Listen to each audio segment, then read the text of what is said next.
Okay, Assalamualaikum warahmatullahi wabarakatuh, and good afternoon to all present. Welcome to Graduate Studies Intellectual Discourse Series 2021.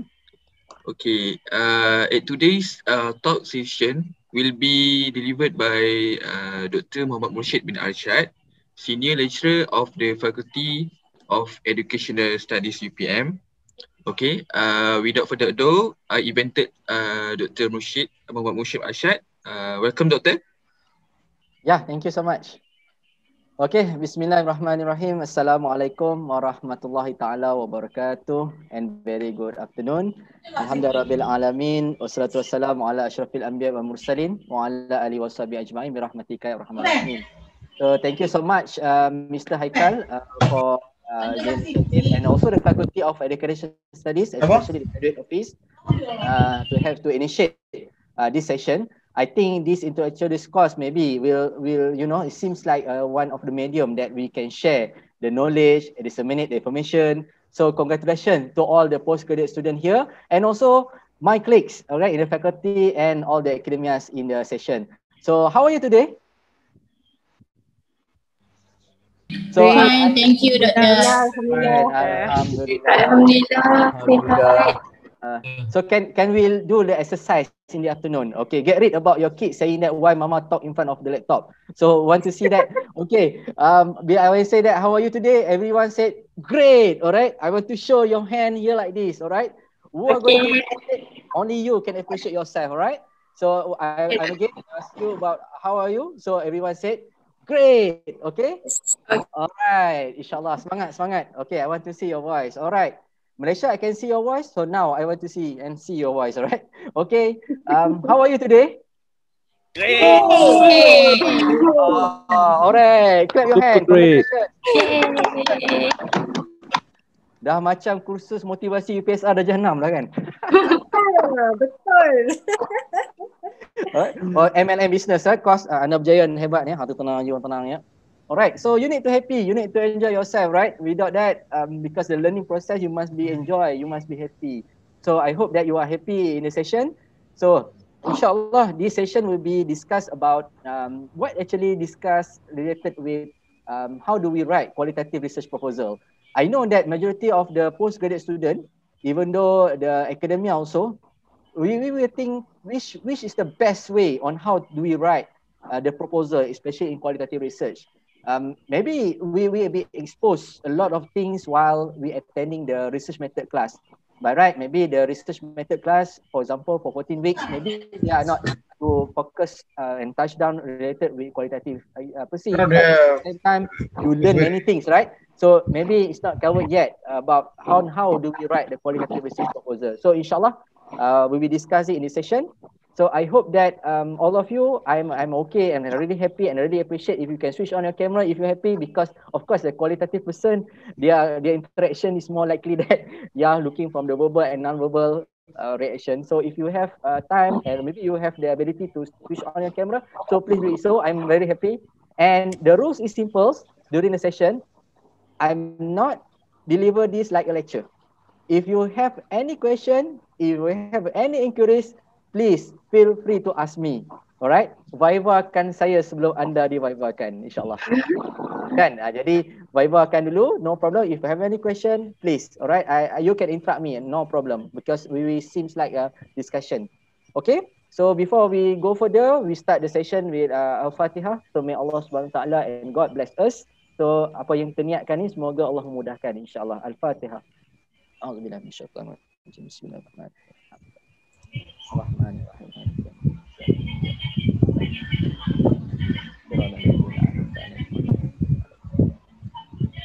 Amin. So thank you so much everyone. Mr. Haikal, can you allow me to share the screen? Because once I click the button, it's disabled. So I hope that maybe you can allow me to share the screen. Thank you so much.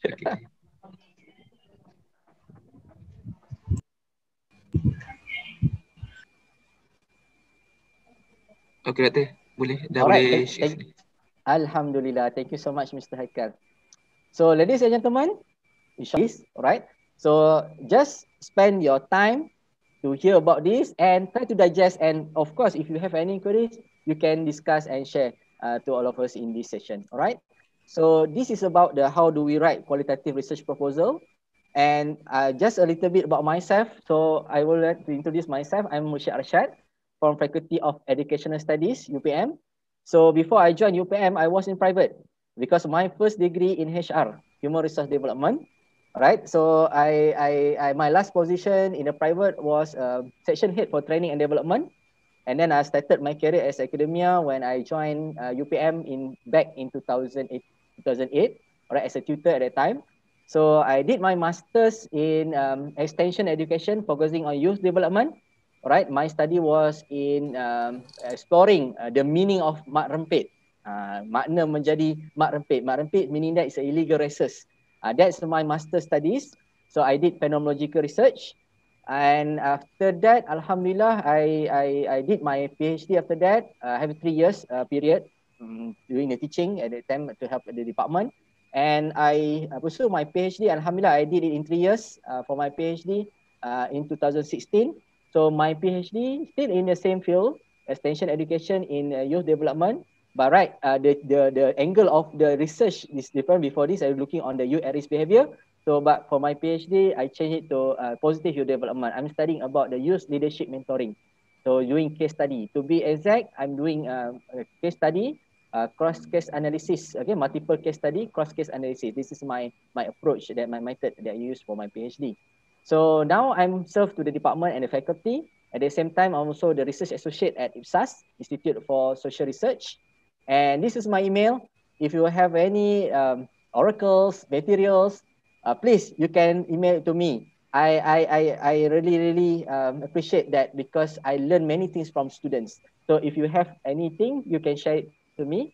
And I leave my phone number, all right, 012-467-6772. If you have any inquiries after this, you can text me, all right? I prefer that you can text me via WhatsApp. If you call me, maybe I'm in a meeting, maybe you're getting frustrated. But please do not going to become a stress because we did the research, recently, the level of the stress among the young people is getting worse, you know. So when we do qualitative research, why they are so stressed? Do you know the answer?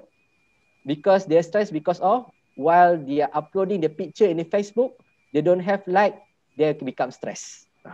So don't be like that, all right? So how they can manage, right? If the simple thing they can stress, how they can facing out, you know, throughout the working, very challenging, tough, when you're getting married. So you can see that this is called youth resilient, all right? And this is my Facebook, Muhammad Mushid Arshad. I hope that the number of friends will increase today. So jangan lupa untuk jadi friends. This is my Twitter. And don't ask me about do I have a WeChat account? Saya tak ada account WeChat. If not, people will call me budak WeChat, all right? So this is my Facebook and Twitter. I hope that we can still communicate after this, inshallah. All right. So Alhamdulillah, I'm sharing about the current research related with the youth development in Malaysia. So I share it to the media as a public advocation. And the current research project now, I'm a leader of the project, which is the Selangor Youth Policy. So we're helping the Selangor state government to develop the policy for the youth. So Alhamdulillah, now in the ongoing process. So this is my current research project. And this is a sharing just articles in the newspaper related with the youth, talking about the youth resilience and in facing COVID-19, especially related with the current issues. And Alhamdulillah, I'm being part, Allah SWT give me the chance and opportunity to be part in the UNESCO and also in the Commonwealth Youth Program. So we did the consultation with the Commonwealth and a little bit with UNESCO, especially in developing the policy. And for Commonwealth, I'm involved as a meaning that the consultant for the youth development, right? This is my experience, just a little bit experience. I think some of you are getting more. It's just to share with you that we can use the knowledge to disseminate information and benefit others, inshallah. All right, so this is our agenda for the today's session. And basically, we discuss about the introduction, what actually related with the qualitative research a little bit. All right, inshallah, I'm not going to teach you today, just to give you some idea what is the qualitative research is all about. And we discuss about how do we write down the background of study in qualitative research, what makes difference, and how do we winning your problem statement, especially in qualitative. Remember, because in qualitative research, we don't have IV and DV like quanti. Okay, even we don't have an intervening variable, all right, like quanti, because in qualitative research it's different. in qualitative research, because we are inductive. So what's the meaning of inductive research? Inductive research means that you are going to explore the phenomenon, you want to understand the phenomenon, so meaning that you start from the bottom to the top. All right. So of course, this is the element of the exploration. All right. Compared to the deductive research, like quantitative, you are getting to test the hypothesis. You're looking on the frequency. All right. So of course, in the quantitative research is a deductive research. Of course, the deductive research intention is one to test the hypothesis rather than inductive research. You are not interested to test the hypothesis, but your forward is to explore and develop the hypothesis. This is two different things, the two different angles when you see the research. All right. So how do we write down the problem statement? All right. Then this is a recipe. Inshallah, we discuss today on how do we write down the problem statement from the qualitative lens. All right. And how do we manage the literature? Especially this is important for you, especially in writing the chapter 2. Okay. And of course, a little bit about methodology related with qualitative research, because it's helpful to the students in preparing for your proposal defense. At the same time, also helping you in preparing your comprehensive examination. So what's the angle that's supposed to be fit? And of course, in qualitative research, you can return back. Dia bukannya pergi tak kembali. Alright. Qualitative research is not a one-way ticket. You can back because of we have elements of exploration. When you go to the field, you get the data, and then you can back to the chapter 3, you can back to chapter 2, and you can back to chapter 1. How can we make it? Wait for a while. Inshallah, we discuss about this thing in the discussion. All right. And last but not least, we wrap up to talk about how do we discuss from the angle chapter 1, 2, and 3 in qualitative research. Any question? Ada soalan tak setakat ni? Semangat? Alright. Okay, insyaAllah we discuss about this. Okay. Pernah tengok gambar ni? Do you know about this picture? Durian. Oh, durian. Of the fruit. Really? Oh, durian. Is it delicious? I think so. I think so. Of course. Alright. Of course. Alright. Mr. Lokman, can you describe? Yeah, so I give you exercise this afternoon because you APM, right? APM supposed to be fit anytime, alright, everywhere, alright. So I want to give you the assessment. Let's say, for example, Madam Siti Surya, she doesn't have any experience in testing the durian. She didn't know everything about durian. So how are you going to tell Madam Siti Surya to talk about what is the taste of durian? Can you tell it? Okay, firstly, I need to convince her that durian is the most beautiful and what we call most marvelous taste of the other fruits. That's they call kings of the fruit. Oh, so positive. I imagine it's like strawberry because I love strawberry. Not convinced. Don't convince. Sorry, Mr. Lokman, not convincing at all. Just joking, Mr. Lokman. Just joking. All right. So basically, this is a good case that you can think to ponder because, yeah, you know the durian. I know that majority of you are like durian, right? I don't want to ask you about how many of you are likely durian. Of course, majority of you like. How many of you dislike durian? That's rare. All right. So basically, you know that the taste of durian. You know everything about durian, you will feel the taste of durian. By right, is it easy for you to tell others what is the taste of durian? Is it possible? Is it difficult or maybe easy for you to deliver this? I think it's quite difficult because the taste is not because when the people haven't got a chance to try yet, so we cannot describe the taste. It's not like apple, people already know about it. And then when we talk about sweet, sour, that's quite different.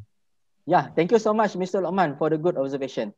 So meaning that you know the taste of durian, but it's a bit difficult to you to transfer and tell others about the taste of durian. At the end, they will feel that, Ya Allah, thank you so much. This is the taste of durian. Kan? Tenang ya. Kan? So meaning that it's not easy, to convince others. Okay, to tell about the durian, but you know the taste of durian. Actually, this is a concept that we're looking on the phenomenon. We look on the reality, which is you can hide the two things. It's very important, which is called explicit knowledge and the tacit knowledge. It's very important. Basically, the explicit knowledge, it seems like easy for you to transfer. It's documented. Benda yang tersurat. For example, you can teach your students in the class, for example, or maybe you can share to your friends. Okay, just read this paragraph. I give you 3 minutes, and after that, you can share. Can you tell and explain it? Then you can explain it well. So this is called the explicit experience. However, the certain part in explaining the phenomena is something hidden. It's not likely that you can see, you can touch, you can feel straight away. You need to explore. That's called the tacit experience. Why? Because it's hard to communicate. All right. So that's why the tacit experience, it seems like you need to explore. Then qualitative, we apply the qualitative in understanding the tacit experience. All right. When you go to IKEA, all right, I know that majority of you can't wait until PKP ends. By right, the PKP still postponed. They continue until 18, 18 hari bulan ke 16 hari bulan, 18 hari bulan. All right. So meaning that when you go and get stuff in IKEA, for example, you buy the IKEA things. Let's say, for example, you like to buy a chair. And then you buy a chair. And then the first thing you go back, you open the wrap. And then what is the first thing you're looking for? You're looking for? Manual, right? Okay, you're looking for manual. Without manual, you cannot assemble. All right? Kalau tak stress kan? Aduh, kan? And then you start to assemble. You do step by step. At the end, until the chair will become like a table. Chair ke table? Of course, like chair ke table salah pasang lah kan? So meaning that is example you doing the explicit. However, not certain thing that you feel, how do we assemble this? How difficult? What experience assemble this? I think maybe you can suggest to IKEA, maybe they can have the competition to assemble the furniture, for example. All right. And then this is something like experience. That's a tacit. All right. This is you need to know about this. And of course, the qualitative research will be useful to explain the tacit experience, right? And basically, if talk about the research, whether you do quantitative, you do qualitative, you do mixed method, all right? So you need to looking on this process. Why we discuss about quantitative? Why we discuss quali? Why we discuss mixed method? Why? Because you start with something like trigger you, which is a topic. Of course, the title will be changed. A day before Viva can be changed. During the Viva can be changed. And after Viva also can be changed. Before Senate meeting also can be changed. Right? Betul tak Puan Siti Suria kan? Kan? Kita ada jawatan kuasa tajuk thesis lagi. So meaning that the title can be changed. But the topic is very, very important. The topic of research, we will give you some idea. Actually, what is your angle of research? From the topic, you start make it larger. You start to understand actually what is a problem from the topic. All right. So what? That's a problem. All right. So this is something related with the research. Why we conduct the research? Kenapa kita buat research? Anyone? Kenapa kita buat research? The simple way. Why we conduct the research? We have problem. Yeah, because we have a problem and we want to solve the problem. Betul? Kan? Yes. Alright? Who are creating the problem? Yes. Really? Yeah, you yourself, you're creating the problem. Where you write the problem? You write in the problem statement, right?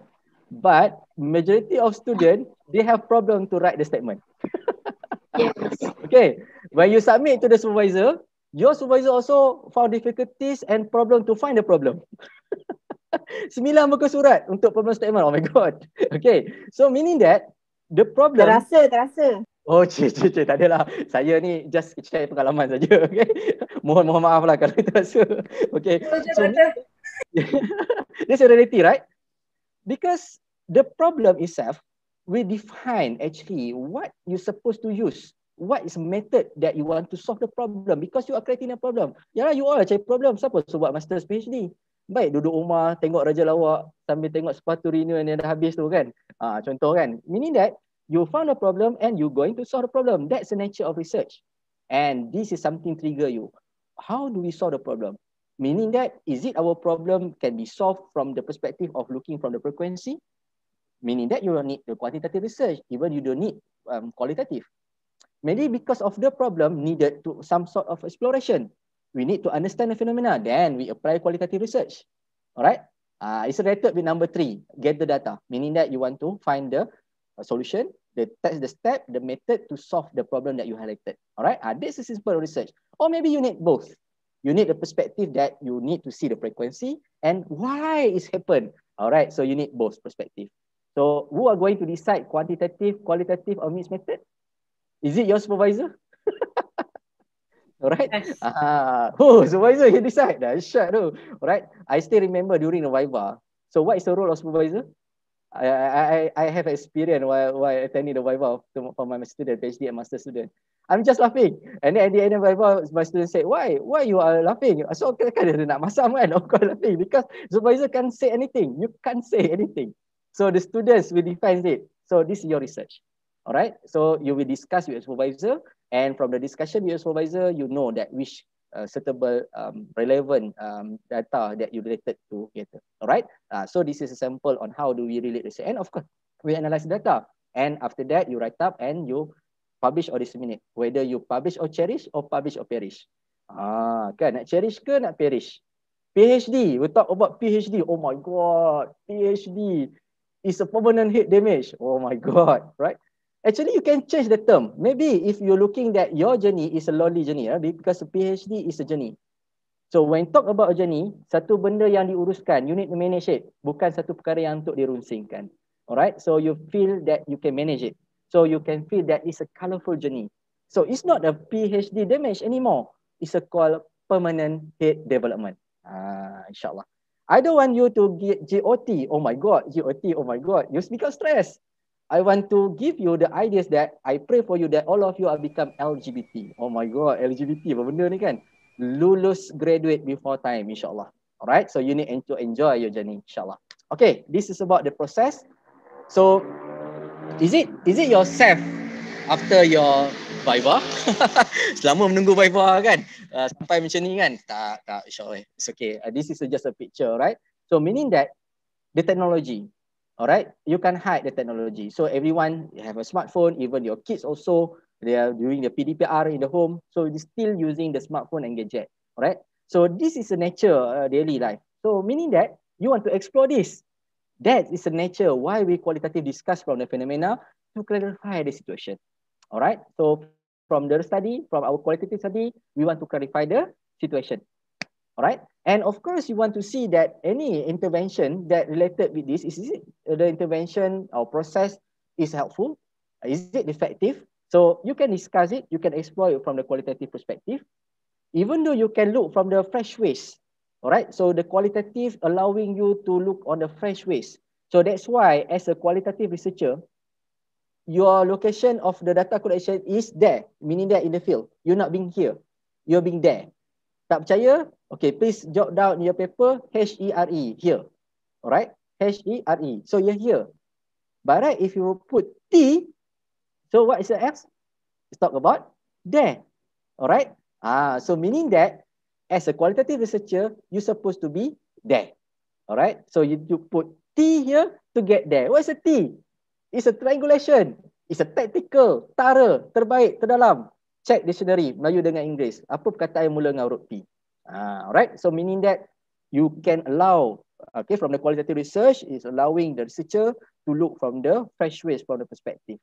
And of course, from that you can explain how, you can explain the process for that, so that you can see from the perspective of the phenomenon how it happen every day.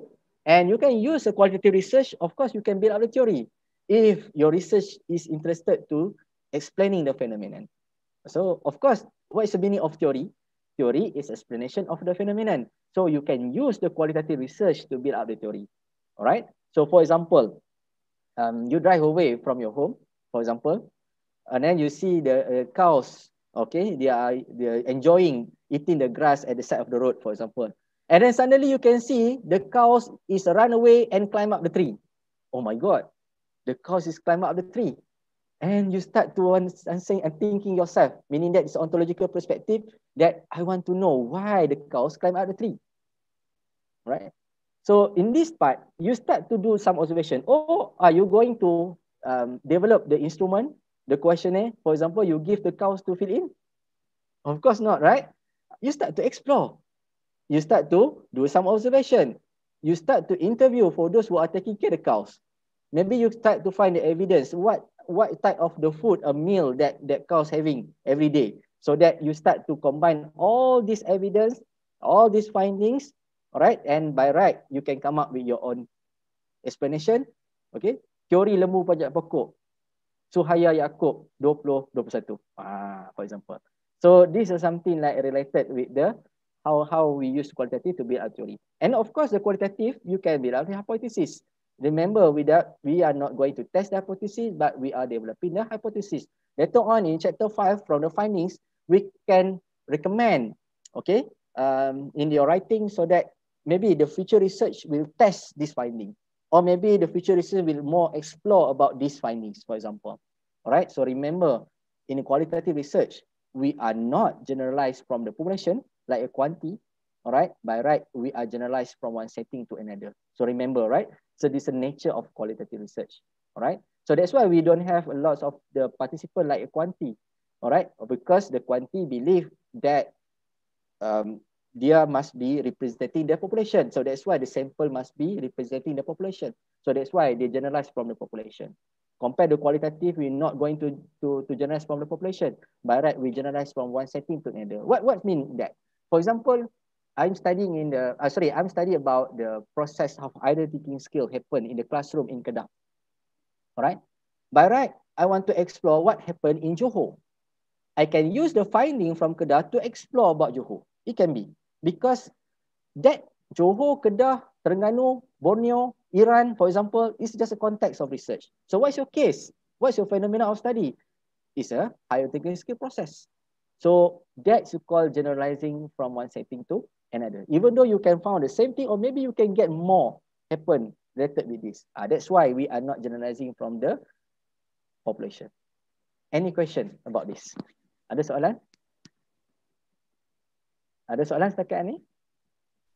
Doctor, yeah. Just to ask, okay, Yeah. when after we do data collection, okay, adakah nanti result tu boleh menyebabkan perubahan macam doktor kata tadi to affect the chapter 1 to 3 that we have written before?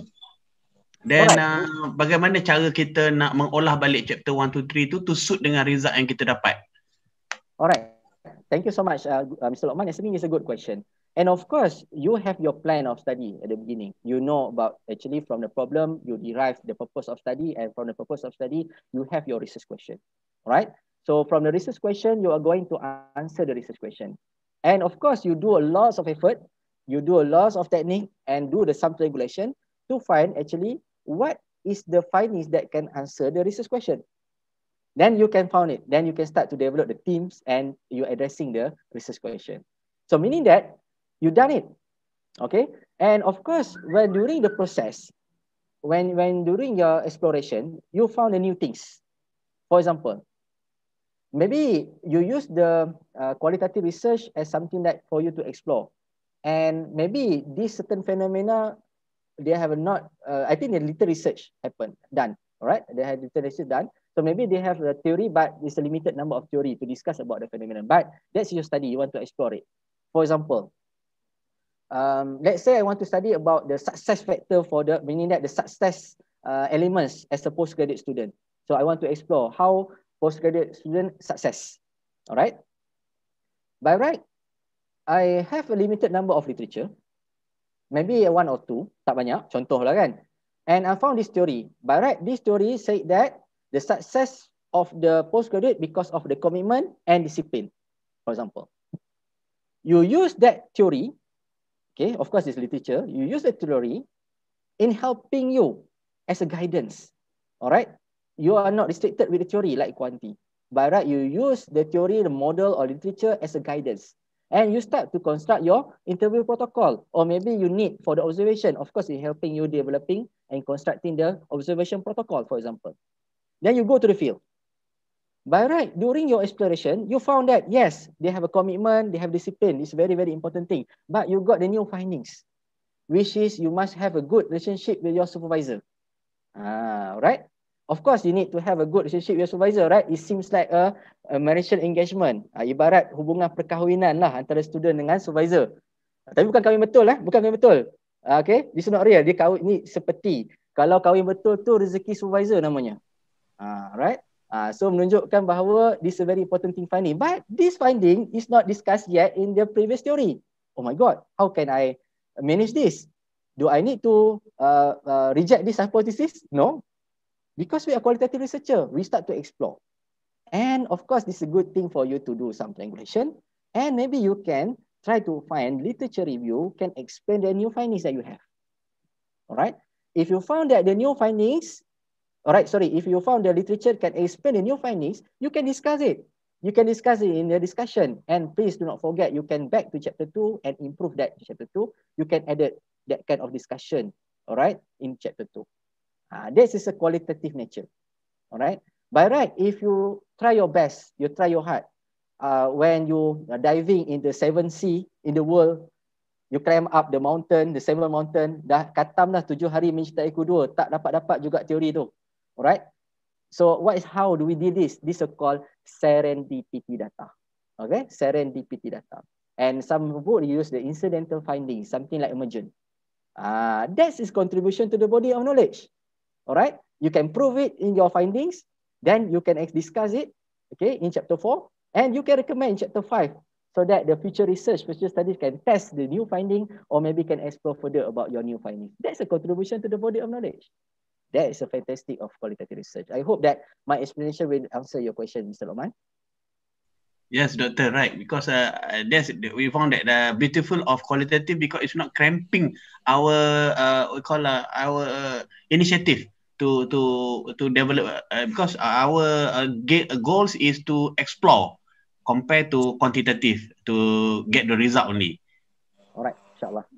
Okay, so meaning that the elements of exploration and we want to understand the phenomenon, inshallah.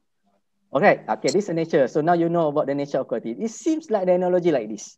I always give analogy to the students so that you can know about actually what's the difference between quantity and quality. What's the difference between deductive and inductive. Of course, the deductive research, it seems like a swimming pool. Okay, quantitative kan, dia besar, luas tapi tak dalam. It's huge but it's not deep, right? Alright. So, however, the qualitative research, you just pick one piece of this and you go deep.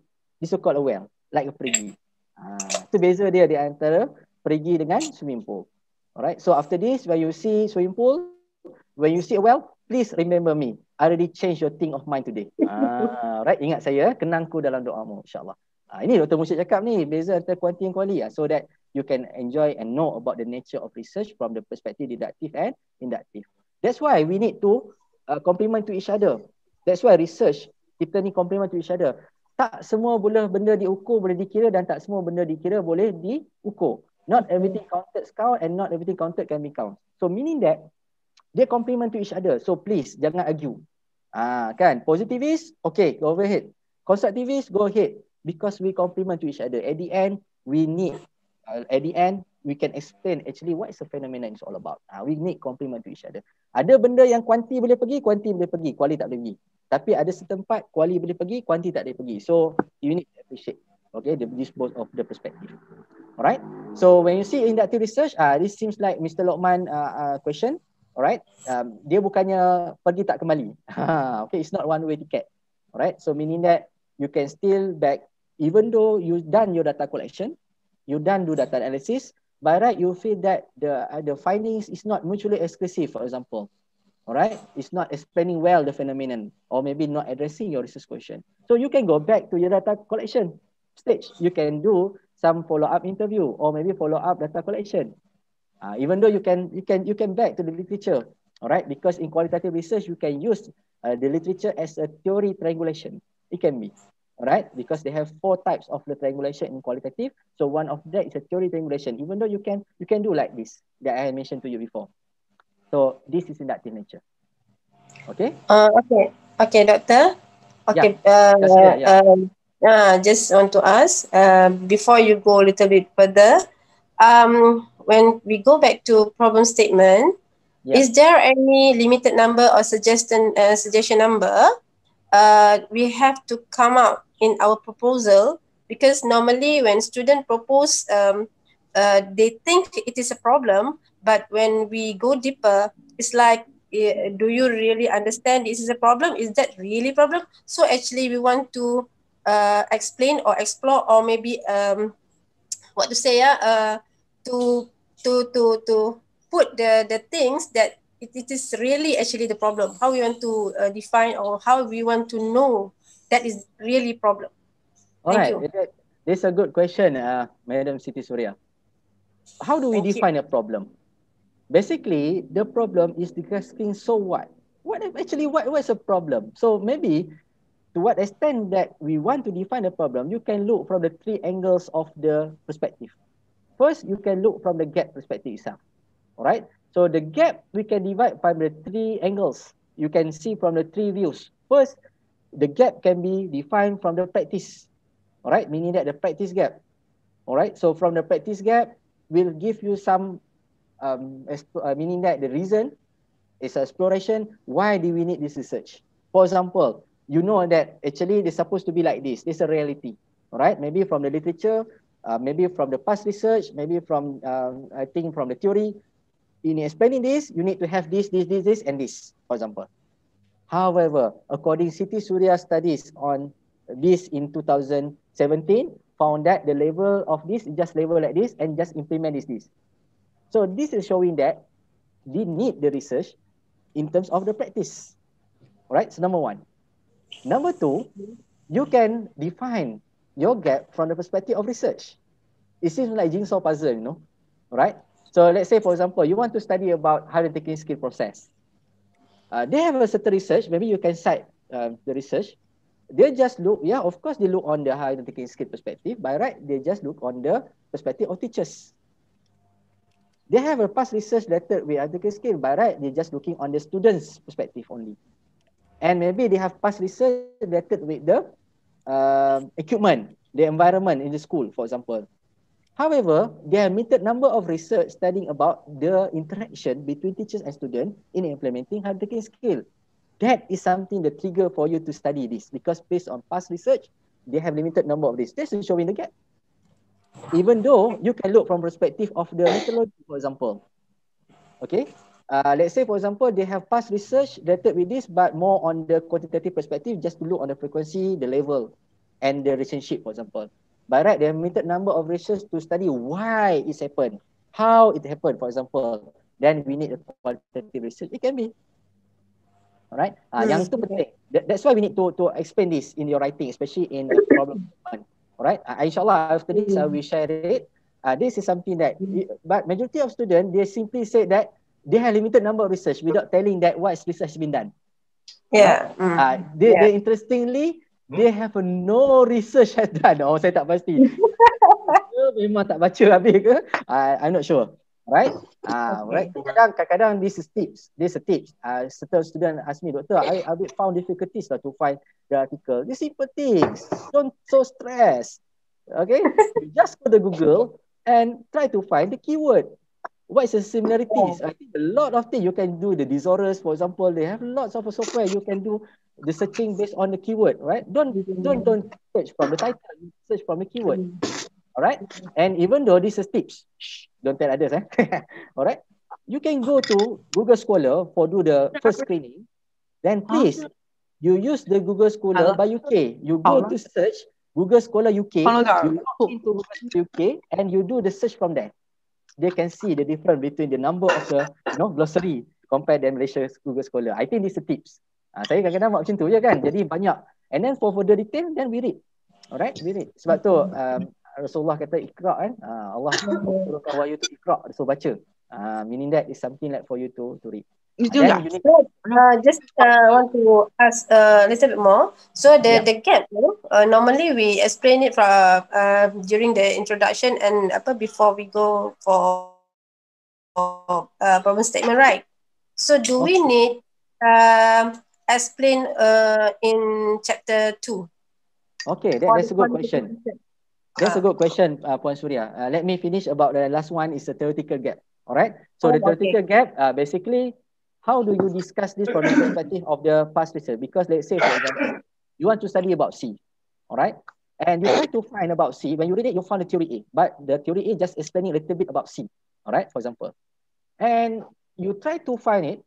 You try to do a lot of studies and study about it, and then you found the theory B. The theory B also explaining a little bit about C, for example.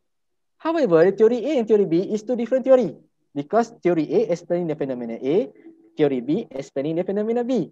Of course, it's not similar, right? From this research, how do you relate the theory A and theory B to explain C? It's something like a gap. This is just example for you. Okay, something like a gap that you can trigger in your writing. And commonly, you write down this gap in your problem statement.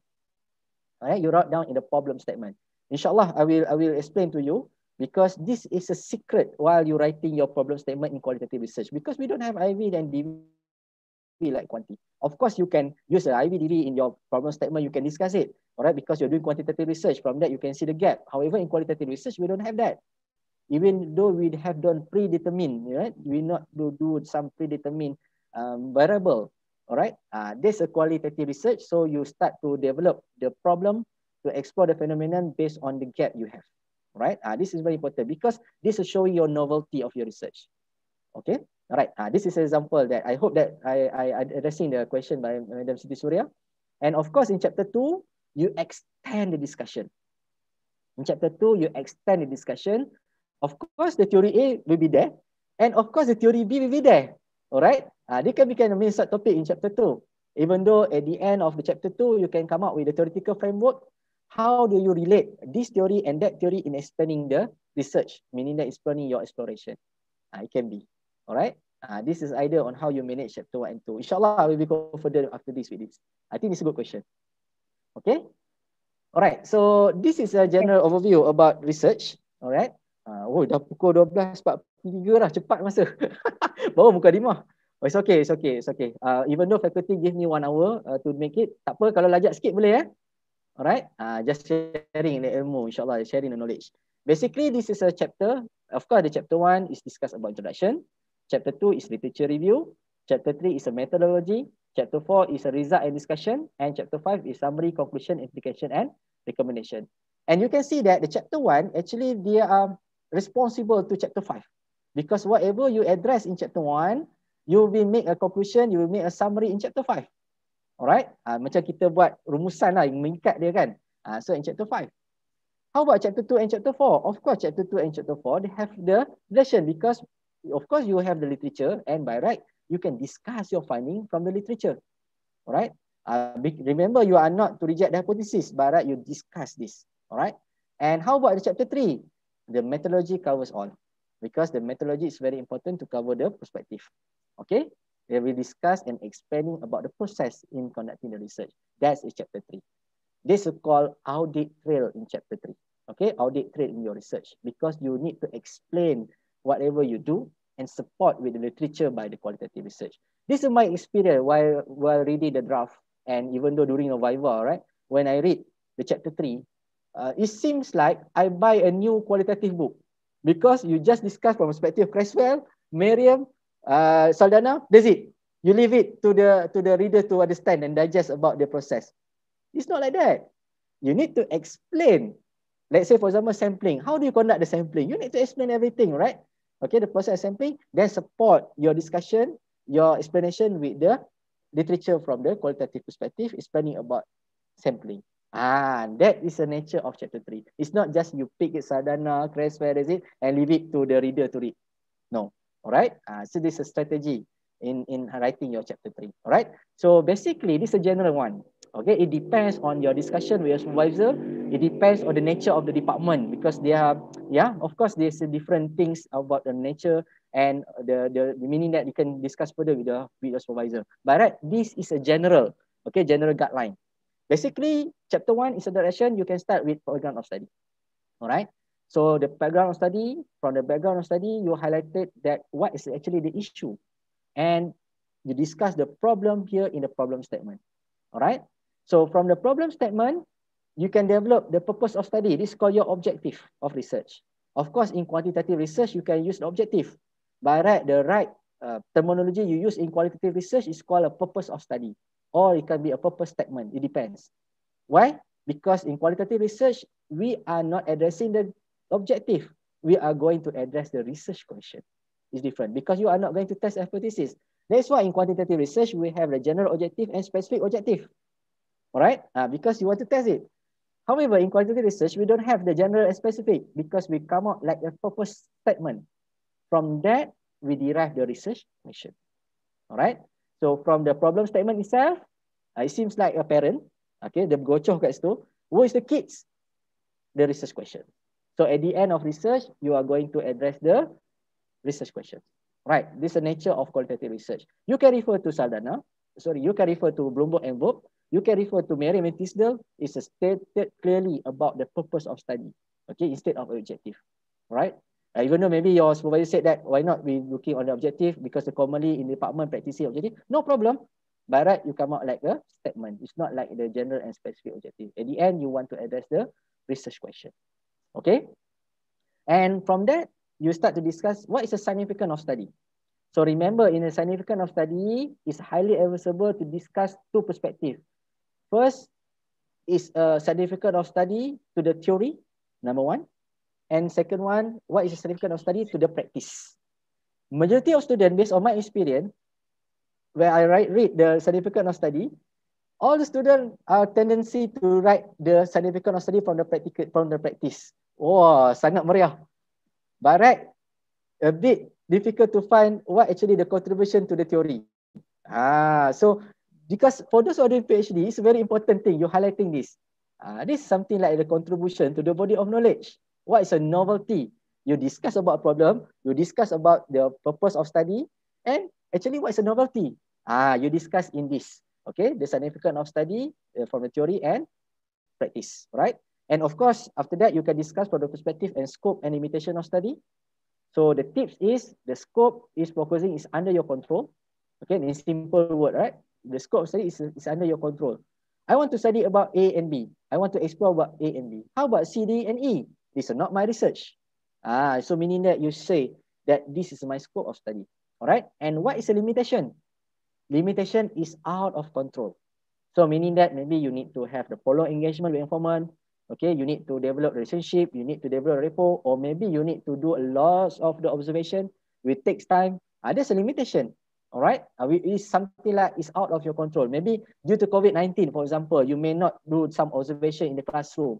Maybe you need to observe from the classroom in the Google Meet, for example. This can be a limitation of study because it's out of your control. Please do not say that you are already always miss your grab or bus. This is not limitation of study. This is a limitation to the researcher.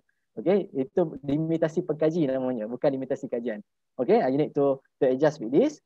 And of course, in qualitative research, we are appreciating to discuss from the perspective of the definition of terms rather than definition of operational definition. Because in qualitative research, we use the term to define this. For example, you study about use. All right, you use the terminology use in your research. By right, your focus of research is a school use at school between 15 to 18 years old, for example. You need to clarify here. And after this, if you use the terminology use in your research, meaning that it refers to the 15 to 18 years old. This is example on how do you use the definition of term. All right. This is a general overview of the chapter 1. All right. Generally, you can discuss it with your supervisor. Yes. Any question? Nice question. Okay, Doctor. For the number 7, definition of terms, okay. Is it the operational definition in quantitative? Yeah, exactly. In a quantitative, we use operational definition. Okay. By right, in qualitative research, it's advisable to use the definition of term because we want to explain what is the terminology you use in the research. All right. So we need to clarify it. Simple word in one paragraph enough, or we need to clarify in one page, something like that? It depends on the terms that you use. Maybe you have 7 terms that you need to clarify. Then you can come up with the discussion. Maybe it involves 2 or 3 pages. It depends on the how many terms that you want to discuss in your research. All right. Maybe your terminology is specific, or maybe they have a scientific name, for example. So you can use this. All right. Okay. Any question? I think it's a good question today. Saya pun bersemangat ni. Patutnya sejam ni fakulti bagi. Ni baru chapter 1. Tapi it's okay. Dr. Rashid? Yeah, please. Dr. Rashid, I have one question. How many gaps should we have, like practice research or theoretical gaps for a PhD research? Okay, basically, if you can discuss the three perspectives in your gap, it will be meaningful. All right, meaning that you have the combination of the practice gap, from the research gap, and also from the theoretical gap.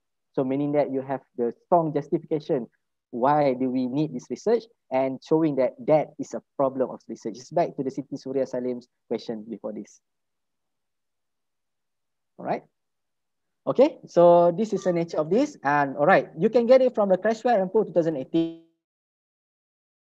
So of course, in nature and quality research, you start from the problem statement. You're highlighting actually why is it a problem, and from the problem statement, you start to come up with the purpose statement.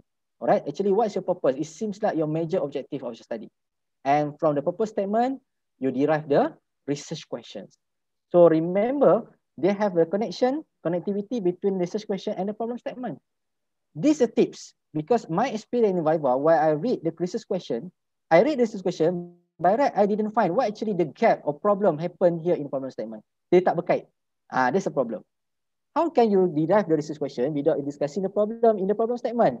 So that's why I'm asking you that this seems like your parents. So where's your kids here? RQ1, RQ2, 3, 4, and 5? Or maybe 4 or 3? It depends on the problem that you highlighted. Alright? Ada yang tanya saya, which is the best number of the research question for PhD, for example? It depends on the problem. Alright? Maybe 3, maybe 4, maybe 5. Alright? Okay, so because you have scope your study, so you know that the limitation, the scope and limitation of your study, so you know about it. Okay? So this is a flow when you write and discussing about this. And of course, while you write the background of study, so the first part, right? Okay, the first part, the background study is discussing about actually what is something that the background of your research. So what is something that relevant with this? You can support with literature, even though you can use the, meaning that the statistic, figure from newspaper, it can be, right? Satu atau dua cukup lah, alright, 1 or 2.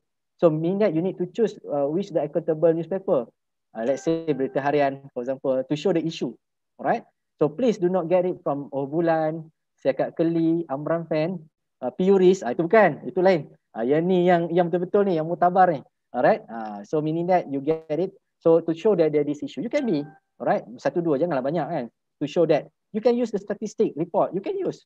Okay, Jabatan Perangkaan Malaysia, Department of Statistics Malaysia, for example, you can use to highlight the issue. Alright, and something like at the end, you can come up with the what is something like you want to study. Okay, so I try to precise it into the flow when you write down the background study and problem statement. Okay, remember the tips while you write down the background study, always keep in your mind that you are writing the issue. So the best indicator, please keep in your mind, when you write down the background study, when people read your background study, they know about your research. When you pass to others to read about it, but until 10 times they didn't understand about it, meaning that something wrong with the background study. So the best indicator is when you write down when they read the background study, they know about the research. Okay, so basically you can start with something like maybe trigger the thinking of the readers, make reader interest. You can relate with your field.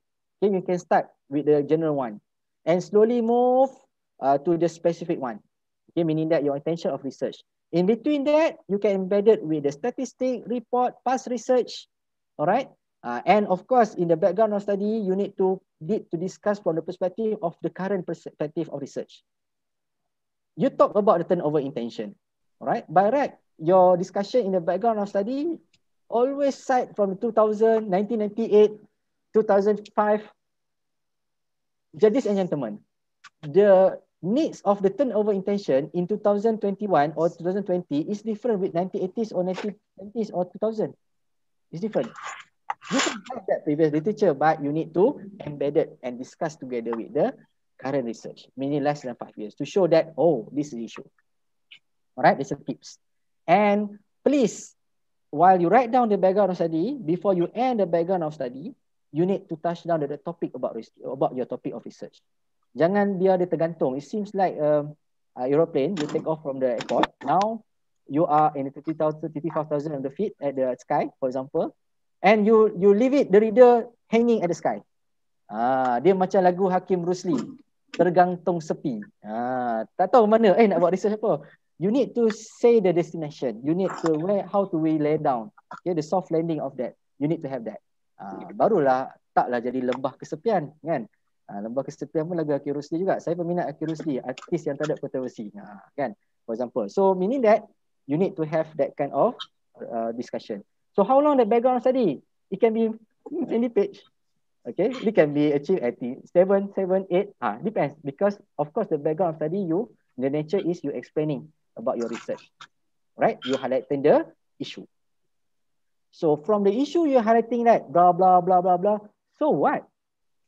The so what element you discuss in problem statement. All right, you discuss in the problem statement. So the problem statement basically you argue that you show that this is a problem and it seems like a summarize of your chapter 2.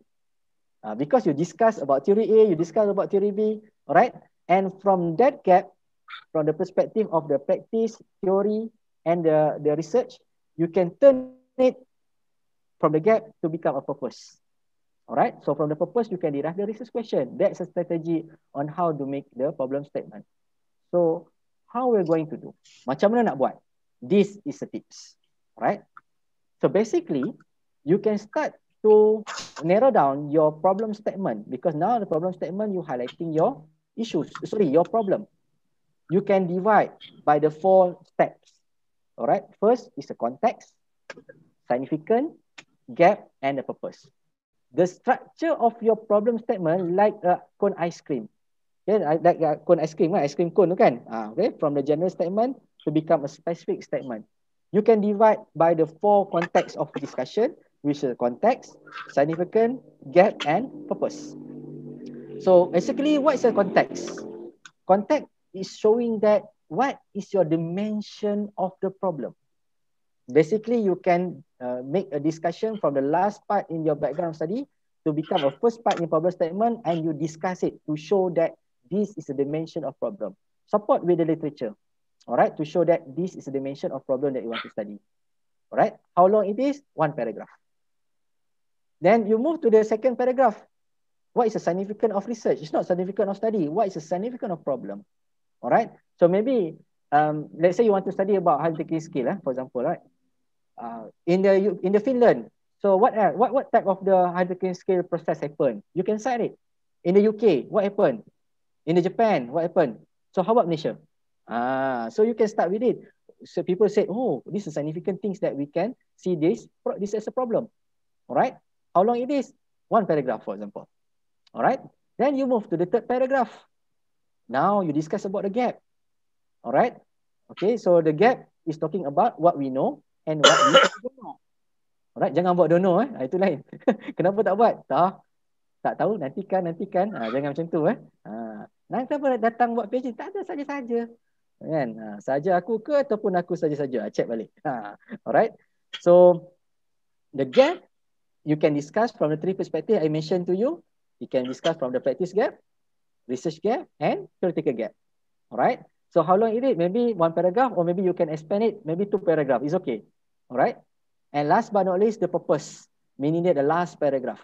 Alright. The last paragraph we talk about the purpose. Therefore, this research will focus on this, and this. This is a style by Merriam. Merriam stated that you can write down the purpose at the end of your problem statement. By right, you can divide. It's okay. At a certain school of thought that you can divide the purpose outside of the problem statement, meaning that the problem statement until the gap. So they come up with a new subtopic after problem statement. It's a purpose of study. Meaning that a statement. It can be. It depends on your writing style. All right. So you can imagine. You have 4 or 5 paragraphs. How many pages for your problem statement? How many pages? 2 and a half. Maybe 1.5, maybe 2 pages. All right, maybe 2.5. Okay, this is on how you write down the problem statement. Tak adalah sampai 7 muka surat. 7 pages of problem statement. Oh my God. The supervisor also found a problem. Yeah. Dr. About background study, how many pages? Only 1 or 2 enough?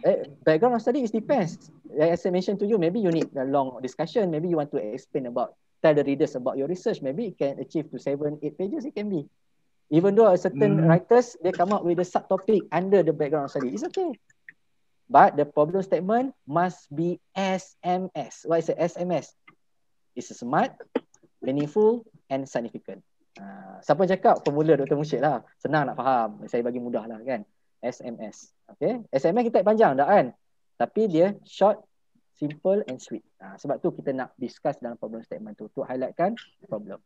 Alright. This is example by Merriam. You can read from Merriam and Tisdale 2016. Alright. So they have discussed about the context. This is just example, right? Okay, they talk about the neuroscience indicate emotional states because it's related with the starting point of learning. The context. Significantly, right? They have a 16 emotion and they have others. And because this is very important, influence the learning process by agrees, for example. This is significant. So what's a gap? Something that maybe they need to describe the nature of the experiences because they have limited number of research. So what's the purpose? To understand the practices of educators in reading and responding, right, to emotional states, right? So what is a research question? What indicators, what action, and what is reasoning? Nampak? So meaning that you derive the research question based on the problem statement. Alright, you can read it from Merriam and Tisdale 2016. This taken from Merriam and Tisdale 2016. You can refer to that. Alright, on how they manage the angle of the problem statement in qualitative research. Remember, we don't have IV and NDV. We don't have the variable. How we write down the problem. Okay, there's something for you to trigger and explore. So this is on how you discuss about chapter 1. So now in chapter 2 is a literature. So remember, the position of the literature, the position of model and theory seems like a guidance for you to conduct the research. You are not restricted with theory. Kita tak terikat pun dengan theory dengan model. If you terikat, meaning that you back to deductive. Because in qualitative, it's allowing you to explore. Alright, you can use as a guidance, even though you can find the new things. Alright, so it must be relevant. And of course, the literature must be discussed from the past and perspective and current perspective, related about the sequences of research issues. Maybe they have the sequences of the meaning that angle of research. You can discuss it in the literature review. Even though you can identify the gap of knowledge and let's say, for example, you can get it from the, past research. By right, maybe they are not covered yet. So now you want to cover in your research. It can be. So the literature must be considered about the angle of the theory or model itself, the past research related with that, and the current research that can explain that kind of the theory. That's how you play with the literature. All right. So basically, the literature discuss about, of course, we're talking about the body of knowledge. Okay. What is already known and what is needed to be known. You can explain it in chapter 2. Okay. You can expand the discussion in your problem statement into the chapter 2. Alright, so problem statement, you highlight the gist because it seems like a summary for your chapter 2. By right, you can have the prolonged discussion in the chapter 2. Alright, so basically, this is the structure, general structure. It depends on your discussion with supervisor. This is a general structure in your chapter 2. Basically, you can start with introduction for the chapter. It seems like a preamble. Discuss about the past research, meaning that from your general overview, or maybe you can highlight it. What is the theory or model that you're going to discuss in this chapter? All right. And you can make it the theory as a main subtopic in chapter 2. Maybe some of the writers, they want to have the subtopic at the beginning to talk about the scenario. It can be, let's say, for example, a scenario hierarchical scale implementation in Malaysia. They can come up with all the past research related with hierarchical scale in Malaysia. It can be one subtopic. It can be. And you move to the theory. All right. Then after that, discuss about the theory. All right. And if you have the model, of course, the model is originates from the theory. All right. If you feel that the model is necessary for you to discuss together in your research, maybe you need the exploration about it, then you can put it the model under the theory. All right. Okay. For example, maybe theory 2, they have model 2. You can discuss it, but it depends on you. If you need the theory, it's okay. If you model, it's okay. All right. So it depends on how you see the problem. From the problem itself, you know that which is theory that can suit in helping you to explore the problem. And last but not least, you can write down the theoretical framework at the end of the chapter 2. So remember, when talking about the theoretical framework, some majority of students, they feel that theoretical framework, you need to come up with a diagram. It's not necessary. If you can have the diagram, it's much better. Easy for the readers to capture the conceptual from the theoretical perspective. All right, because according to Merriam said that the theoretical framework includes the terms, concept, model, thoughts, and idea. All right. We don't have the conceptual framework at the beginning because quanti, yes, we need the conceptual framework at the beginning. Without that, we didn't know what is IV and DV. All right. However, in qualitative research, we have the conceptual framework, but basically we discuss the conceptual framework based on the findings. So where do we put the conceptual framework based on the findings? At the end of chapter 4. All right. This seems like a framework. It can be a model. It can be something like framework you can discuss from you can conceptualize from your findings. That's the nature of qualitative research. So you can refer to Merriam and Tisdale. They stated in page, if I'm not mistaken, 84 until 86, he discussed about theoretical framework. And of course, in qualitative research, in the inductive nature, they discuss about the theoretical perspective rather than conceptual perspective because we are not restricted with that.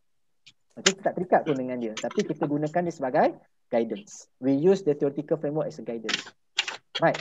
Clear? Sorry, Dr. Morford. Can I ask a question? Yep. Okay, when you say theory 1 and then model 1, the model is a concept, is it? Yeah, exactly. Okay.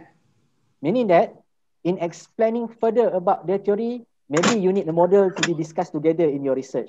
For example, my study, I want to study about how the staff in organization learn to each other.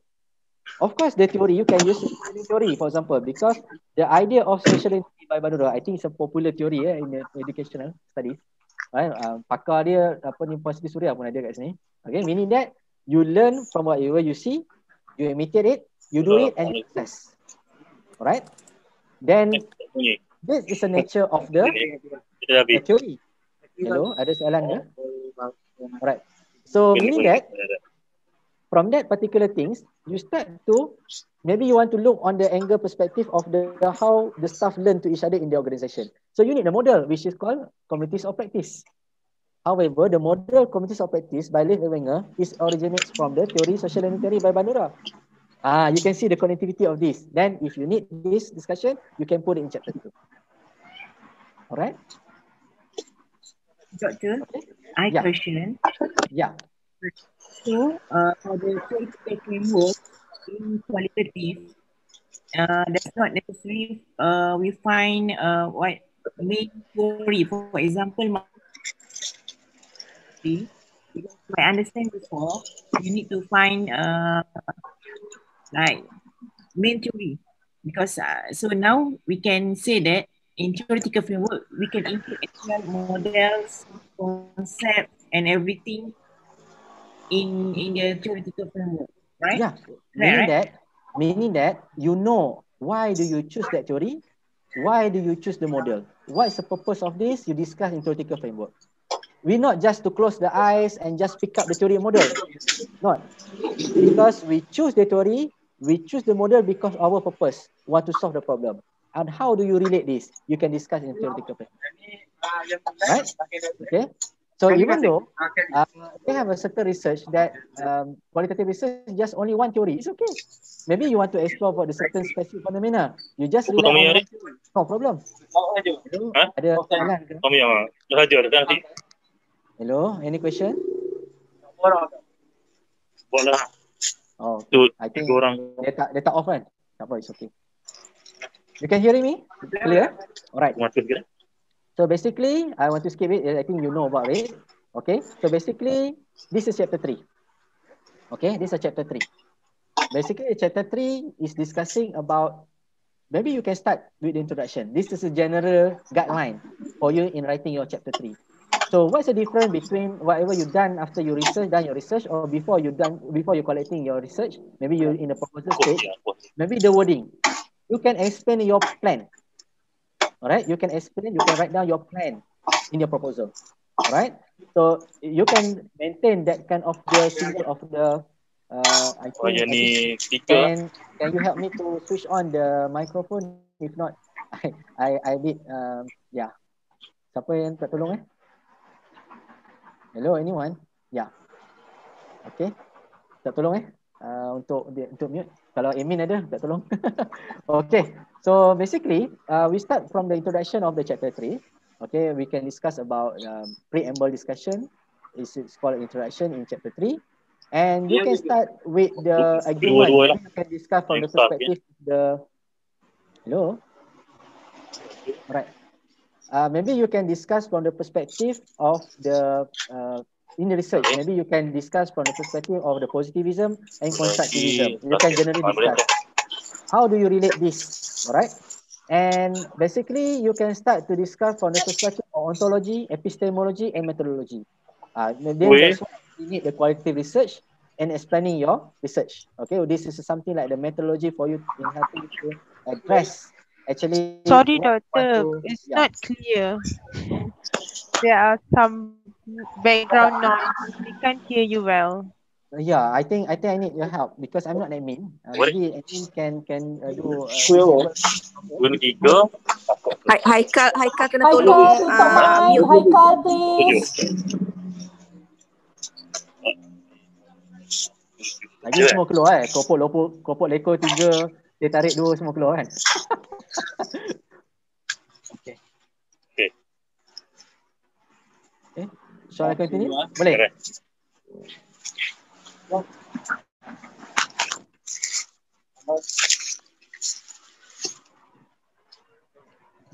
Okay, then by right, after that you define why you choose a qualitative research, okay, from the discussion. And of course, you can start to discuss what is the approach you use. Either you use a case study, ethnography, phenomenology, narrative, or graded theory. I think we can have the, maybe after this, if you want to make the session related with this, we can discuss further on the approach in qualitative research. But generally, I discuss it because this is just on how to write down your proposal, right? You can highlight this. Why you choose case study, for example. So you explain how do you relate your research with the case study, all right? And what is something like the underpinning the research perspective from the case study.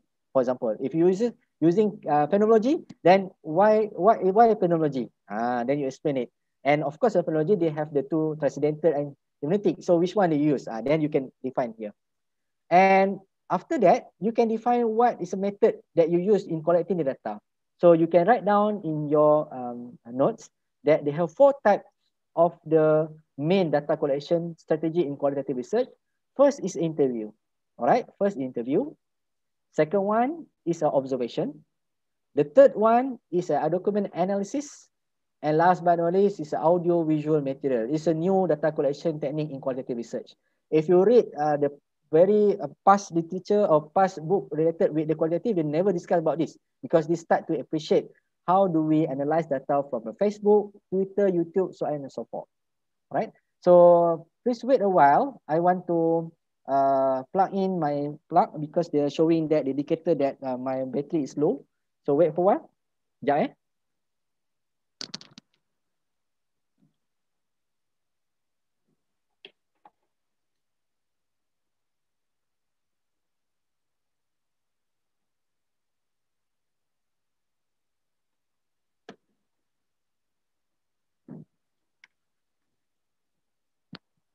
Okay, so for the interview, of course, you can divide by 2 types, whether you want to use in-depth interview or focus group discussion. All right, this for interview. For the observation, maybe you can define whether you use a participant observation or non-participant observation. You can use Creswell definition. If you refer to Merriam, they have 4 types of observation. If you want to follow Merriam, no problem. You can discuss it from the Merriam perspective, all right? And document analysis, maybe from the letter, from the email, from documented, from the policy, from the report. Okay, this is called document analysis. And last but not least, audiovisual material I mentioned to you is from Facebook, Twitter, YouTube, so on and so forth from the material. Even the WhatsApp, right, text, it can be as your data. It's called audiovisual material. Why is not document analysis? Because document analysis is something like stated. They are fixed, tak berubah-ubah. However, WhatsApp, you can delete, you can edit. So this is an idea, argument about it. All right, you can refer further for the perspective of this. You can read Merriam and Tisdale. You can read Creswell and Post 2018. They have discussed a little bit about the audiovisual material.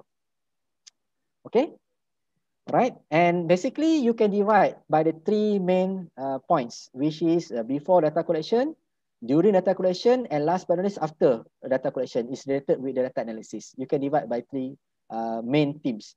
And you can have the you can have the subtopic here. You discuss about how do you describe your informant. You discuss about the criteria of the informant. How do you conduct the purpose sampling?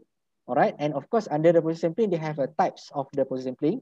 You can discuss further this, whether you use a typical sampling, unique sampling, snowball, random proportional sampling, convenience sampling, maximum variation.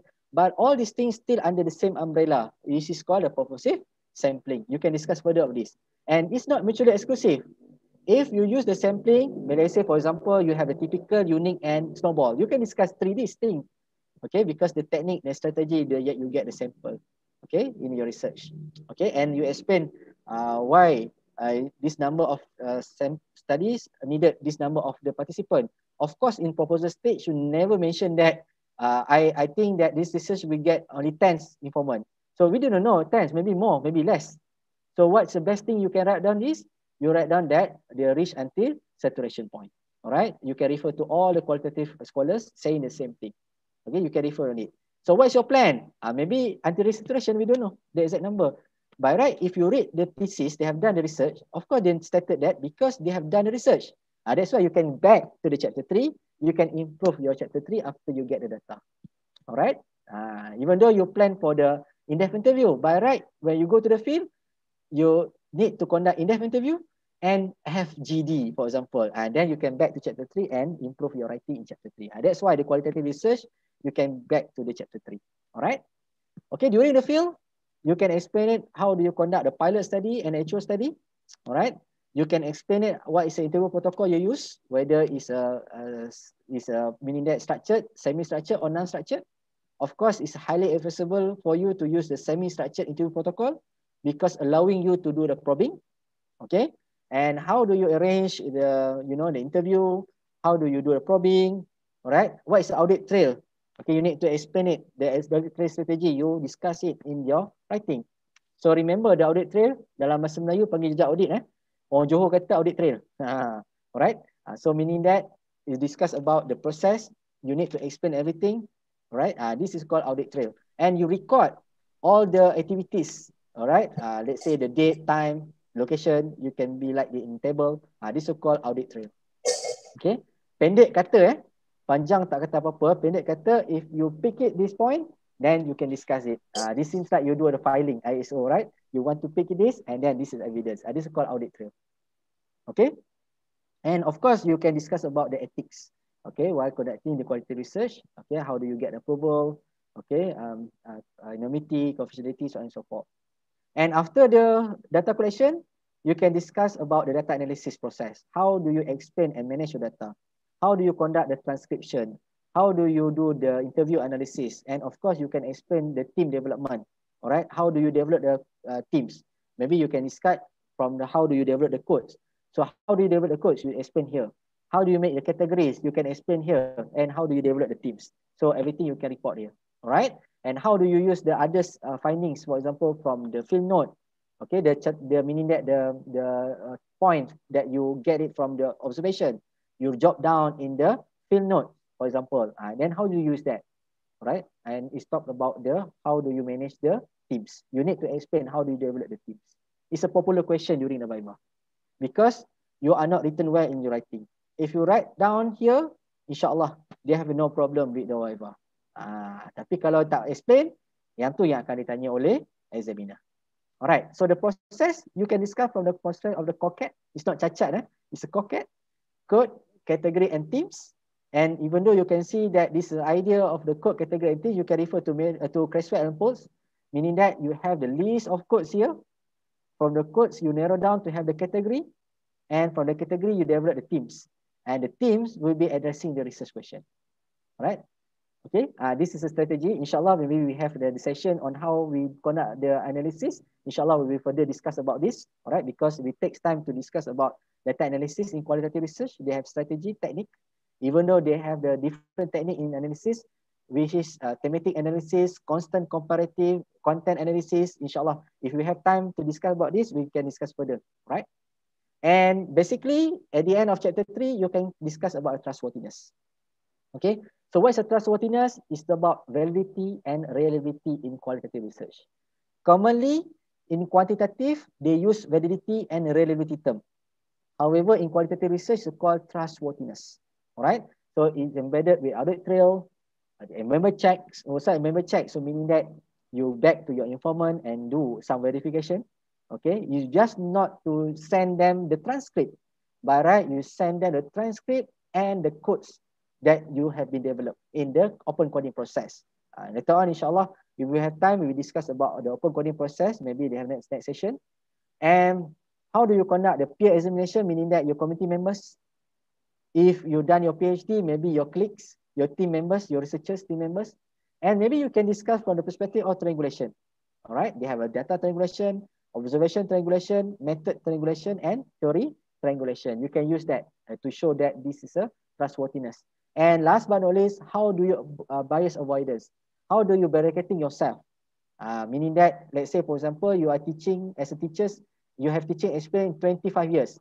But right, you are going to study about the school system or maybe the teaching process. How do you bracket yourself?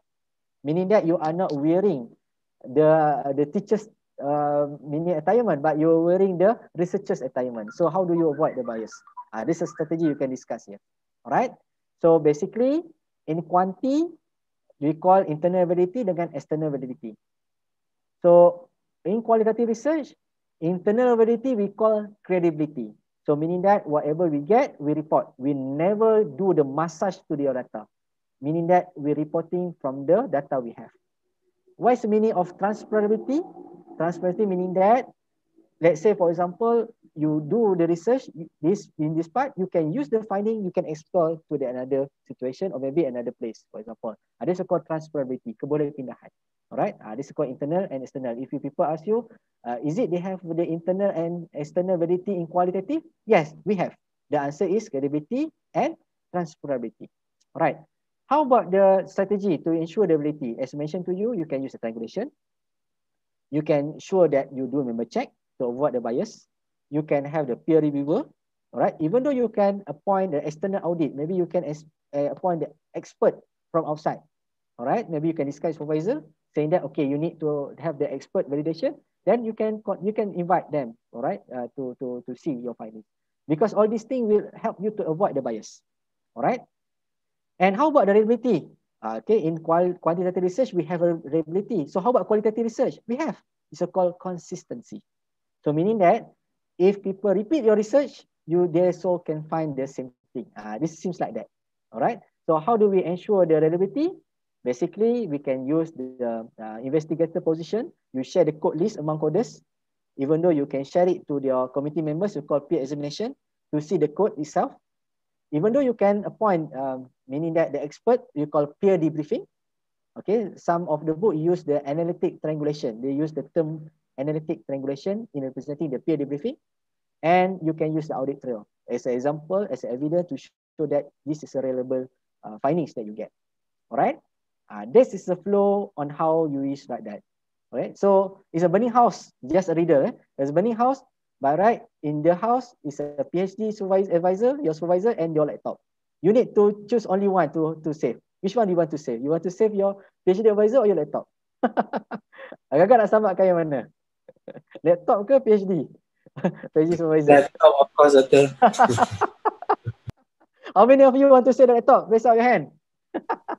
Okay, Haikal, please record it and share it to their supervisor. Tak ada, saya gurau. Just joking. Alright. Ke ada yang menonong, tinggallah laptop dengan supervisor, biarlah dua-dua terbakar keluar seorang kan. So this is just example, right? Just sonok-sonok je. Alright. So save dua-dua lah. Okay, janganlah save satu je.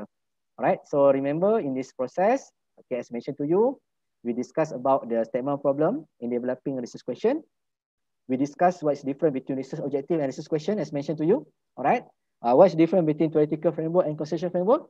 Okay, remember that qualitative research, we prefer to use the theoretical framework.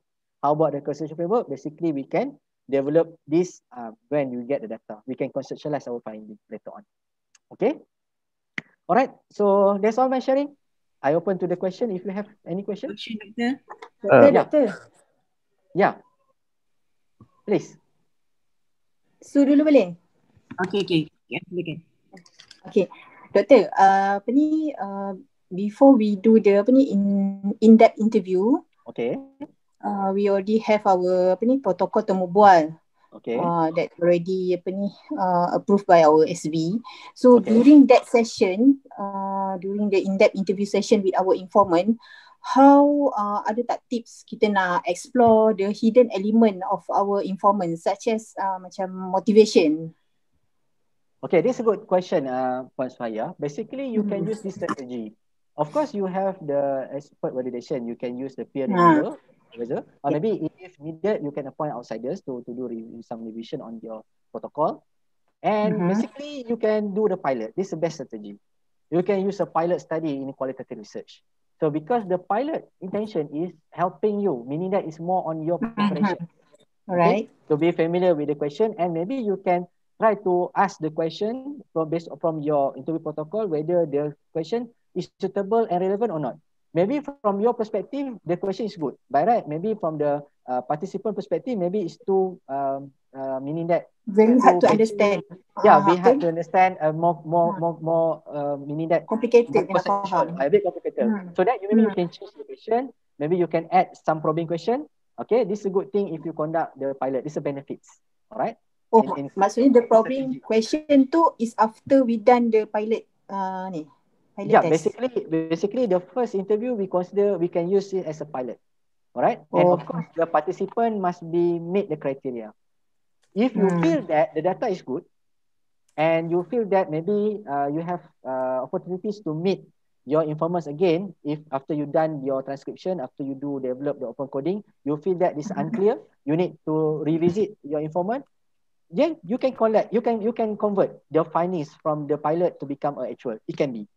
Okay, because in qualitative research, not like quantity. So the term of the pilot, you are piloting the instrument. So in qualitative research, what is the instrument? Okay, it's the researcher itself.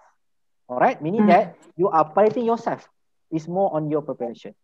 Meaning that if you feel that you give your meaning that cooperation, then after that you can convert the pilot study research to become an actual. It can be. Boleh dibenarkan. Doktor, dibenarkan tak during our probing question tu we give a hint, bagi hint dekat informant. Macam let's say they are not clear about our question. So during that probing punya ni kita bagi hint. Sure. Boleh? Meaning that is something, it's a good signal for you. Maybe you rearrange the word that you use in interview protocol. Maybe they are not clear. So maybe you can use the simple word after this in helping you to make them clear. But right, for the first time, you can encourage them to explain. Don't to make it like meaning that something like Allah saya lupa term dia. Leading question. Don't make a leading question. For example, you leading that and then they just a tendency to verify. No need. You don't need to have that kind of question. You still the nature, you encourage them to give the explanation. Alright? Don't use the too much leading question because it's not helping you in probing the phenomenon. Right. Okay. So remember, this is a tips to everyone. Okay, so please jot down. During your interview, or maybe while you're developing the interview protocol, please avoid three things. Please avoid multiple questions. Okay, for example, Puan Suhaya, can you explain me about the GDP in Malaysia and what is the impact implication to the young people and what is the economic situation happen in the forecast in 4 years? Which one you want to address? This is called multiple question. Please avoid that. If you need that question, please separate. Okay, number one. Number two, please avoid leading question. Okay, because leading question maybe they are just narrow down the data. For example, you ask your kids, Bang, okay, what you're going to do this afternoon? Do you playing the football? So meaning that they just explaining you about the football game. They never mention that what happened actually their activities in the afternoon, for example. So maybe in the afternoon, you ask the question, what you do during this afternoon? They will explain that they go outside, they cycling the bicycle with the friends, okay, climb up the tree, and last but not least, play the football, for example. If you straight away to ask the football, they will just explain about football. Rather than you ask them, what are you do or what do you did during the afternoon? It's different things. And last but not least, please avoid yes or no question. Alright? Elakkan soalan yang yes or no. How about the food? Is it delicious? Yes. So meaning that you're encouraging them to give the close-ended answer rather than what do you think about this food? What do you think about this meal? So they will explain. Okay? Hello, Doctor. Terima kasih, Doktor. Okay.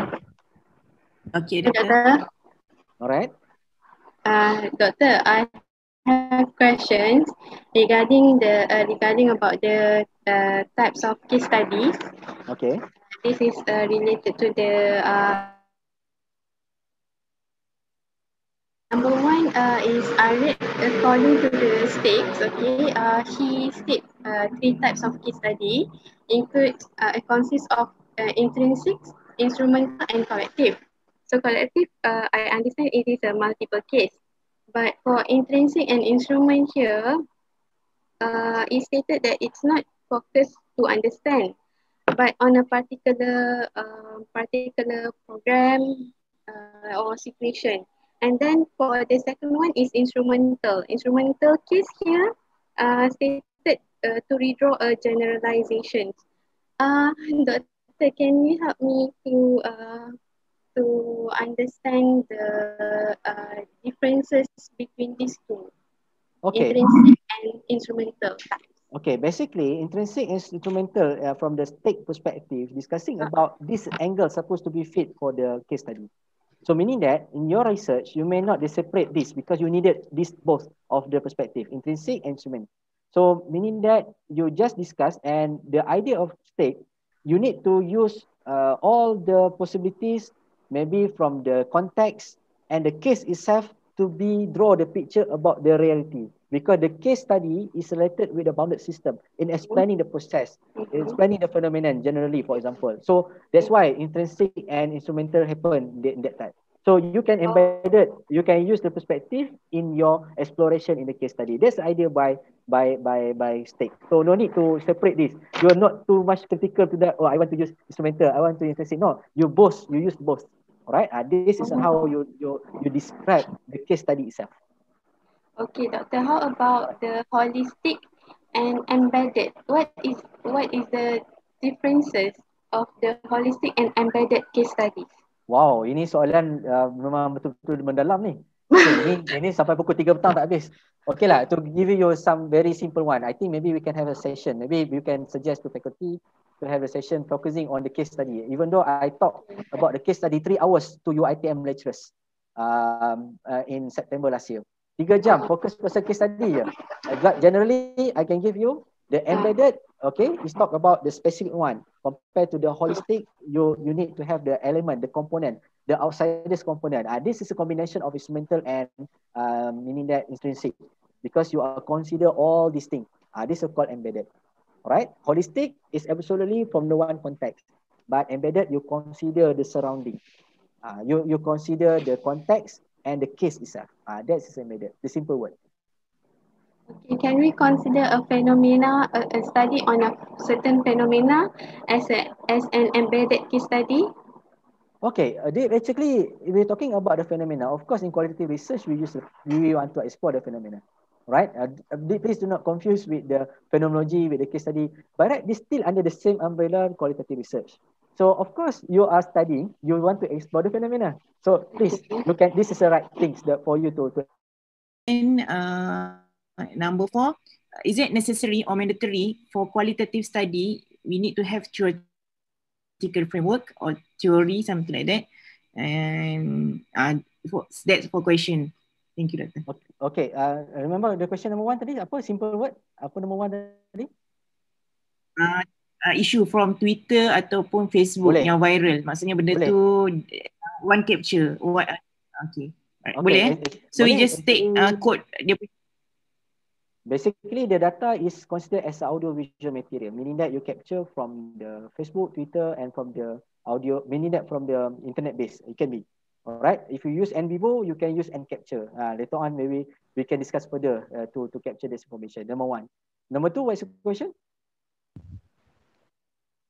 Number 2, suggestion books for phenomenology. All right. Basically, you can read Mostaker's work. You can read Mostaker's. Or maybe you can, Mostaker 1994. I have the book. You can refer in my Padlet. I share it to you in the chat. So you can scroll down. You can see this. If you want to make a copy, you can contact me. All right. We just to share it. Because I'm not the book seller, no. This is my personal collection. I have the original one. So if you want to make that, no problem. We can have the copy. All right. So you can contact me. All right. You can read Mostaker's book, talk about phenomenology. Okay. Even though you can read meaning that Husserl work. Yeah, Husserl. You can read Husserl, Mostaker's Husserl, and you can read Creswell perspective. Creswell also discuss about the 5 approaches. You can refer to Creswell 2013. Okay, Creswell 2013. They discuss very deep about the 5 approach in a qualitative research, and you can refer from the perspective of Creswell to talk about that in phenomenology. And even though you can read Creswell and Co 2018, they also expand the discussion. But I think I suggested to read at the 2013. There's more detail about it because different edition they have different meaning that strength about discussion. Okay, third one. Okay, the one average page for chapter 1, chapter 2, chapter 3. Okay. Meaning that the average number of page. It depends. Yeah. It depends. Basically, qualitative research you may not expect that they are thick. Of course, dia tebal. Beza kualitatif dan kuantitatif ni, okay, dia bukannya nipis tapi kritis, tapi tebal dan bebal. Kan? If you climb up at the top of your faculty, let's say for example you throw out your thesis, when they hit the people at the ground, they go to ICU, meaning that it's a thesis by qualitative research because it's tebal, it's very thick. Alright, because why ICU? I can see you, you cannot see me. There's ICU. Alright, just joking. Okay, so basically they don't have that particular speak number, and majority of the qualitative researcher they need to support with the letter to the graduate school saying that they submit the dissertation with the exceed page limit. This is common because qualitative nature is expanding. Because qualitative research is about arts. Dia adalah sebuah seni. It's about arts. Alright. Okay. Okay, last question tadi, mandatory doktor untuk theoretical framework tu sebabnya at the end kita akan propose ataupun kita akan develop framework teori kan. So mandatory ke theoretical framework tadi tu? Alright. Basically, this is advisable for you to have the theoretical framework because this is called theoretical lines. If you refer to Merriam perspective, you talk about the theoretical lines. What is the theory that underpinning your research? Then you explain it there. Alright. This is helping you in explaining what is the theory that underpinning your research. So from that theory will help you to explore. From the theory, it helping you to do some, exploration and understand the phenomenon. And of course, this make, meaningful understanding about the phenomenon.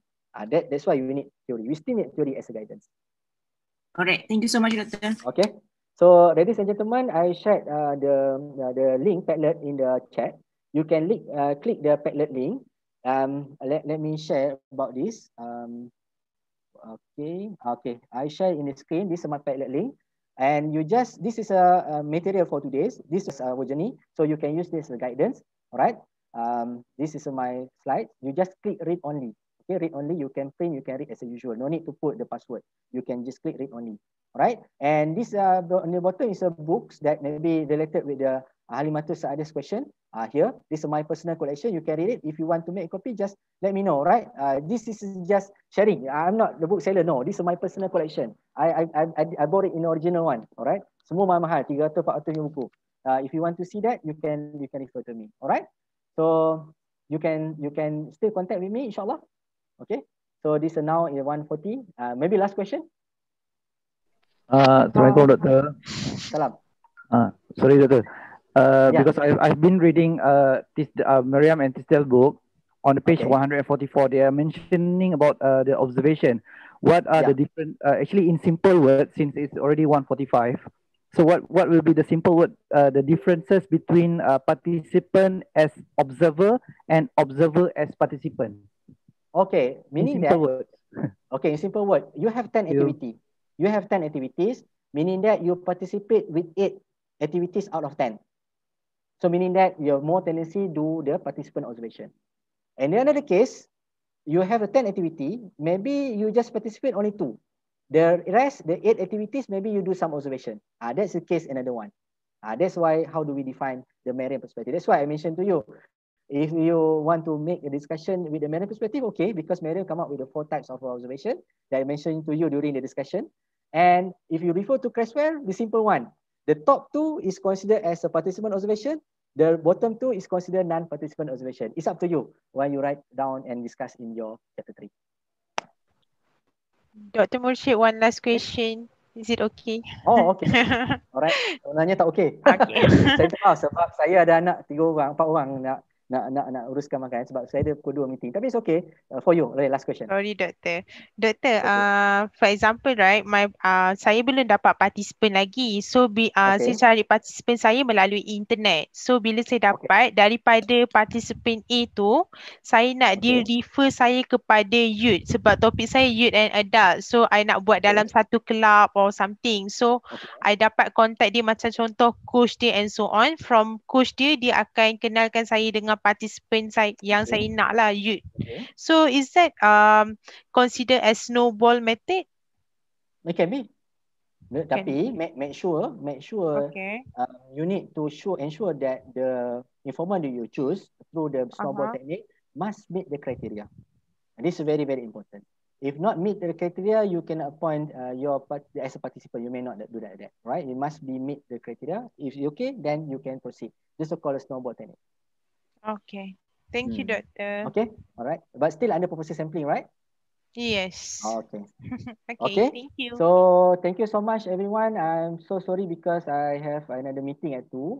Actually, it's supposed to be end at 1 o'clock. Sejam je fakulti bagi. Tapi it's okay. Kita share ilmu. Lajaklah 45 minit. No problem. May Allah SWT ease us. And I pass back to the, siapa nama? Mr. Haikal. Mr. Haikal, you here? You want to make a closing? Ya, Doktor. Okay. Alright. So, saya mohon maaf kalau salah dan silap. Apa yang baik Allah SWT, yang buruk tu datang daripada Haikal. Daripada kelemahan saya sendiri. Okay, saya pulangkan pada Haikal. Alright. So, thank you to our speaker, Dr. Muhammad Rashid Ashad, for sharing the talk delivered earlier. So, I hope you all, with the knowledge that has been conveyed, can be benefit to all lah. So last but not least, thank you to everyone who attended for this program. So stay safe everyone. So Assalamualaikum warahmatullahi wabarakatuh and goodbye. Thank you, Dr. Marshall. Thank you. Waalaikumsalam. Thank you so much. Thank you so much. Thank you so much. All the best, All the best, Thank you very much, Doctor. Slides, Doctor. Thank you, Doctor. Thank you. All the best. Good luck. Thank you, Doctor. Slides. Okay. Thank you, Doctor. Thank you so much. Thank you. See Bye. you again. Bye-bye. Bye-bye. Bye-bye. Hey, baby. Bye-bye. Bye-bye. Okay. Assalamualaikum. Salam.